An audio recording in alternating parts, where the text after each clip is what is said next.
behind when it comes to seeing how Arizona investigates and disciplines judges. So is the public. We're exposing years of behavior by a judge and her staff, all hidden from you. Who was surprised about that? Nobody. There's no way for the public to know this. Correct. A whistleblower takes us inside a courtroom with cruel jokes, mocking memes, concerning conflicts, and some things that are just bizarre.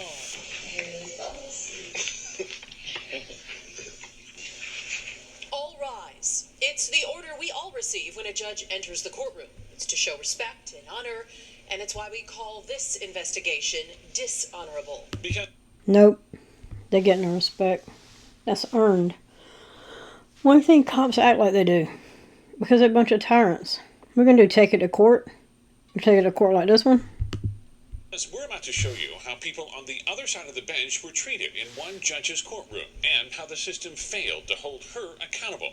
That judge declined to sit down with ABC 15 Chief Investigator Dave Biskobing, but tonight Dave's got the evidence and a warning. It's very graphic and cruel. Of course it is. Why do you think that they forbid cameras in a courtroom? Why do you think that is? You think that's because they're afraid a bunch of transparency going to get out? No. They don't want people to see what goes on in court, because then when you say something, hey, it's your word against their word. Like, what do you call the last person to graduate in law school? Judge. They're emails, memes, and jokes. Some racial, homophobic, and obscene. Some so cruel, it's hard to believe they were sent between a judge and her staff. It is not. It is not. Government is corrupt from the top down. You think these underlings just learn this and think this shit up on their own? No. Shit trickles downhill. It all happened inside the Maricopa County Superior Courtroom of Judge Aaron O'Brien Otis. This, of course, is Judge Otis. This is her bailiff, Barbara Chavez, and clerk, Kelly Schaefer. You worked for the clerk's office for how long? A little over 11 years. How much of that was in Aaron Otis's courtroom? Almost my last 2 years. Schaefer was an experienced clerk. She worked the Jodi Arias murder trial, and she was transferred to Otis's courtroom because the judge would be taking on death penalty cases for the first time. Had a pretty smooth career until you hit her courtroom. Till I met Aaron Otis. Before we get deeper into why Schaefer is sitting here, first we start with what happened in that courtroom. You remember seeing these. I mean, how often did stuff like this get sent?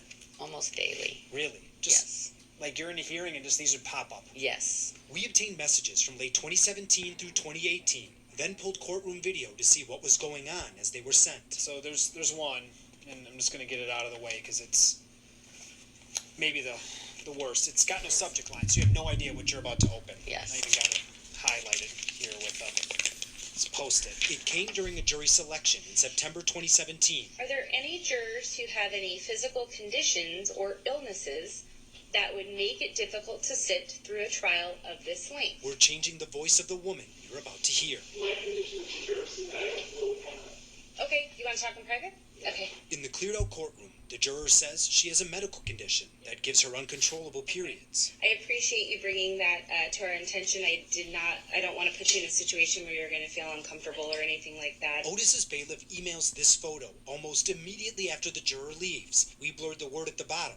It's the F word. What do you think the public would think if they knew this was happening in cases as big as they're handling? They would think that government is corrupt from the top down, and they would be absolutely correct about that. You think these people give a shit about you? They don't. Only thing they care about is keeping shit hidden and their paycheck.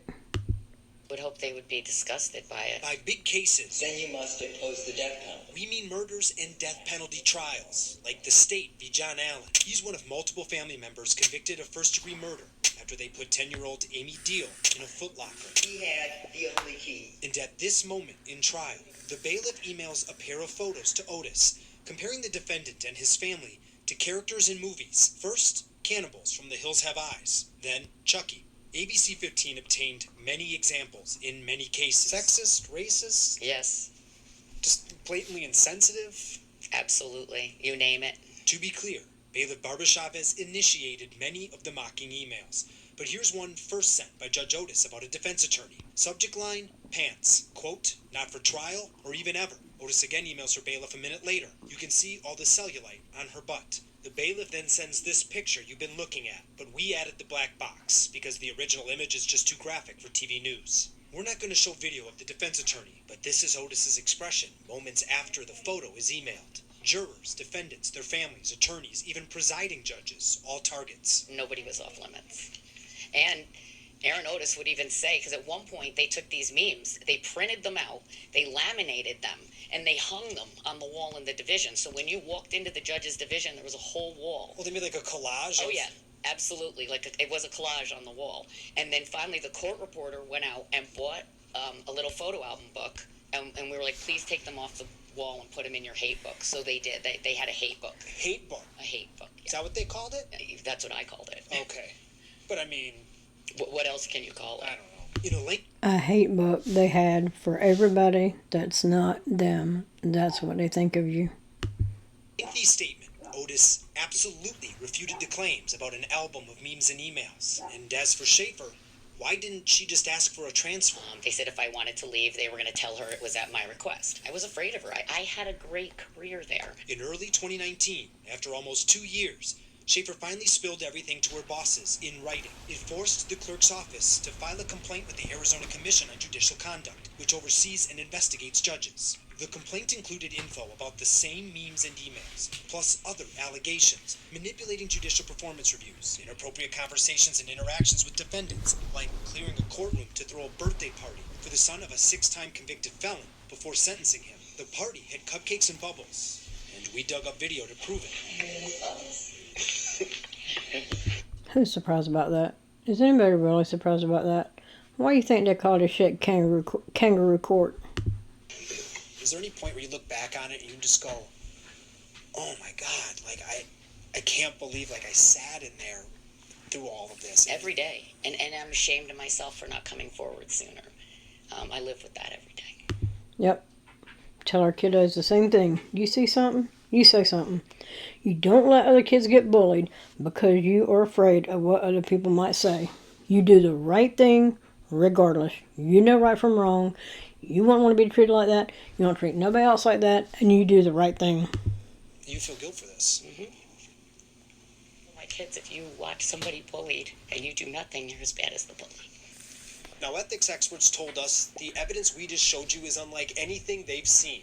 One called it astonishing and horrific for a judge in life and death cases. Another called it childish high school behavior that undermines the public trust. Now, we're outside where the Commission on Judicial Conduct meets. And you...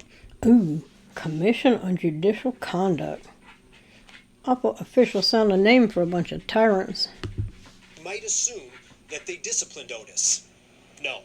After 2 years, they dismissed the complaint. Why? We don't know exactly. Their records are not public. They don't have public meetings, and they declined to provide us with any more information. Of course they're not public. That would mean there's transparency. They don't want any transparency because transparency makes them look bad. This order, the only public document outlining their decision, it says, the commission found no clear and convincing evidence that the judge had initiated any memes. The commission considered the judge's remorse, and they warned her about appropriately supervising her judicial staff, including an employee's use of electronic communications. I mean, that's almost passive. It's like she didn't participate, but she did. 100% she did.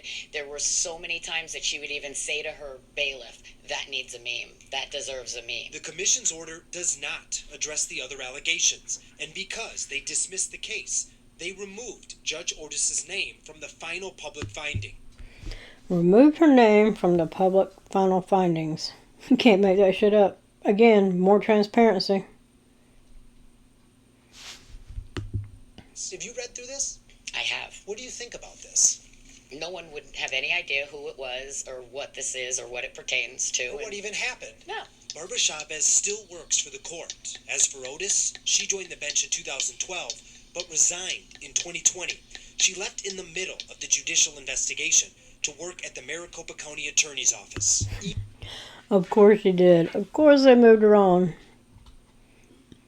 Nothing they do is public record. Yet, they'll tell you they're all about transparency. So removed her name from the final public findings. Because the thing is, when you leave under investigation, the investigation generally stops which is why this shit keeps happening. I'd be surprised if there's anything comes out of this. Emails show County Attorney Alistair Riddell was involved in recruiting Otis. She's now a high-level prosecutor in the Capital Case Division, the unit that handles murder and death penalty cases. That's the other. She's prosecuting cases. Imagine the new memes that will come out of this. Again, why do you think this keeps happening? No accountability. The thing, she now is on a capital caseload, so she is prosecuting people to put them to death. And I really feel that those prosecutors need to be held to the highest standard. And she's the most unethical person I've ever known. Do you think she's been held accountable? No. Nope. And Dave, Erin Otis declined to sit down with you for an interview, but what else did she Of course she declined to sit down with Dave because he'd rip her to shreds. say in that long statement? Well, she began by saying she always tries to act with integrity, and then she added that this was just a very brief and limited example of her time as a judge. But She always tries is a key word, to act with integrity. Yeah, she failed. She failed miserably. And this is only a brief and limited example of her time as a judge because she left while she was under investigation, so the investigation stopped. Also, what is just a very brief and limited example? She said it didn't happen, so what's she talking about? remember, we showed those emails were sent over at least a year-and-a-half period. And now here's a key part of her statement. In retrospect, the situation relating to the emails and or memes over email should have been discouraged and stopped. I admit that I did not handle that in the best way and have taken full responsibility for it. They made her make that statement in order to be able to move around to another area of the courts. Sounded quite lawyerly, didn't it?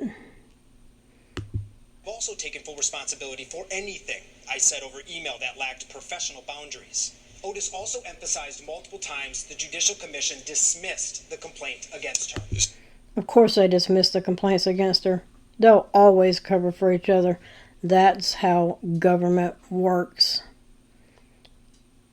There you go. Let me know. So what's next in the investigation? Well, Steve, there's a lot more we still need to show and to know in all of this. We're going to dig deeper into the lack of transparency with these judicial investigations. We're going to look at how and when the county attorney's office hired Otis. And on Monday, we're going to air a report about that birthday party and allegations of other...